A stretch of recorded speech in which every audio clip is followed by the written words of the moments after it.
Dictation 110 शब्द प्रति minute start होगा 5 सेकंड बाद।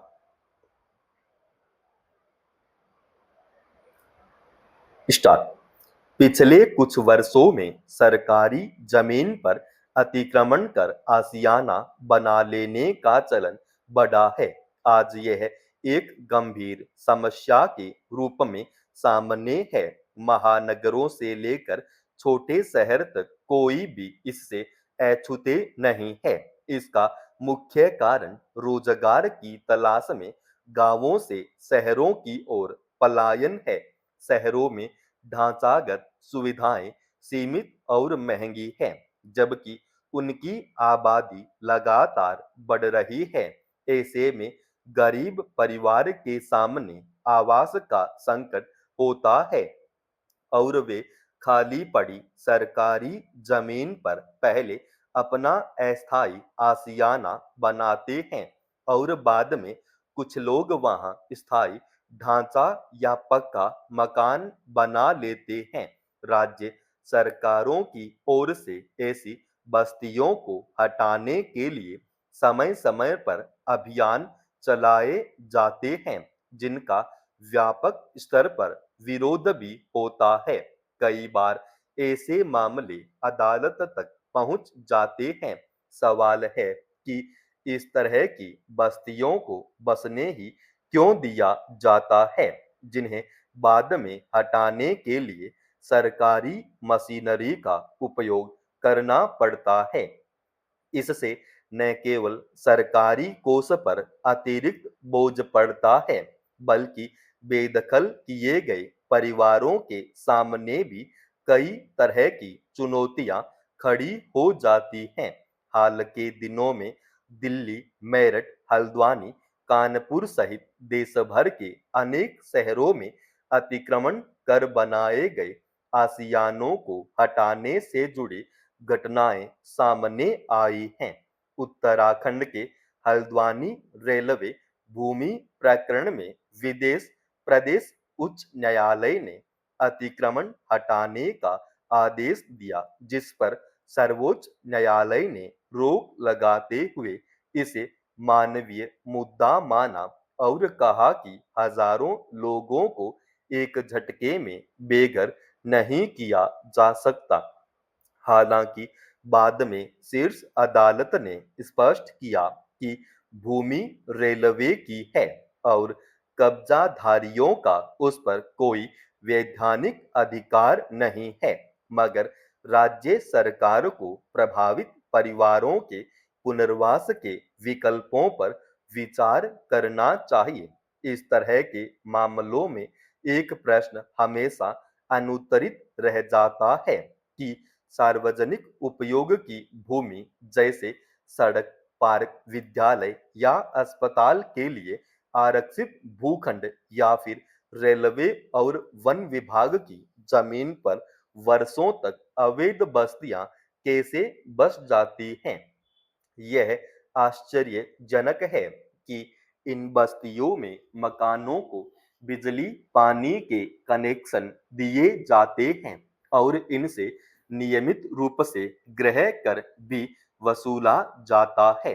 कई लोग अपनी जीवन भर की कमाई लगाकर यहाँ अपने लिए घर खरीदते हैं। सबसे बड़ा प्रश्न यही है कि जब यह सच हो रहा होता है, तब प्रशासन कोई कदम क्यों नहीं उठाता। यदि मकानों का निर्माण अवैध तरीके से किया जाता है, तो प्रारंभिक स्तर पर ही इन्हें क्यों नहीं रोका जाता। क्या यह केवल नागरिकों की भूल है या फिर प्रशासनिक लापरवाही। स्थिति तब और गंभीर हो जाती है जब वर्षों बाद अचानक इन बस्तियों को अवैध घोषित कर ध्वस्त करने की कार्रवाई शुरू कर दी जाती है। बुलडोजर जब चलता है तो केवल ईंट पत्थरों का ढांचा नहीं गिरता, बल्कि उन परिवारों के सपने, सुरक्षा और भविष्य को भी कुचल देता है, जिन्होंने वहां अपना बसेरा बनाकर नई जिंदगी की शुरुआत की थी। यह सवाल भी महत्वपूर्ण है कि क्या एक सामान्य नागरिक से यह अपेक्षा की जा सकती है कि वह वर्षों पुराने भूमि अभिलेखों की गहराई से जांच करें। अगर वह ऐसा नहीं कर पाता तो क्या वह अपराधी बन जाता है या फिर असली दोषी वे लोग हैं जिन्होंने इस पूरे तंत्र को संचालित किया, यानी माफिया, दलाल और वे अधिकारी जिन्होंने समय रहते हस्तक्षेप नहीं किया। न्याय केवल यह कह देने तक सीमित नहीं होना चाहिए कि अवैध निर्माण हटाया जाए। न्याय का वास्तविक उद्देश्य यह भी होना चाहिए कि इस बात पर गौर किया जाए कि अवैध निर्माण किसकी लापरवाही से हुआ, बिना जवाबदेही तय किए केवल कार्रवाई करना न्याय संगत नहीं है। एक मूलभूत प्रश्न यह भी है कि क्या सरकार अपनी भूमि और सड़कों की चौड़ाई का नियमित संरक्षण एवं चिन्हांकन नहीं कर सकती, जब देश में जनगणना जैसे व्यापक कार्य संभव है? तो क्या समय समय पर सार्वजनिक भूमि का भौतिक सत्यापन नहीं हो सकता? यदि कोई परिवार लंबे समय से किसी सरकारी भूखंड पर निवास कर रहा है और उसके पास आधार, पेन एवं मतदाता पहचान पत्र जैसे प्रमाण हैं, तो यह व्यवस्था की विफलता है। ऐसे लोगों के लिए तत्काल पुनर्वास या आर्थिक सहायता की व्यवस्था होनी चाहिए। दूसरा, उन व्यक्तियों और अधिकारियों से भी मुआवजा वसूला जाना चाहिए जिन्होंने इस अव्यवस्था को जन्म दिया।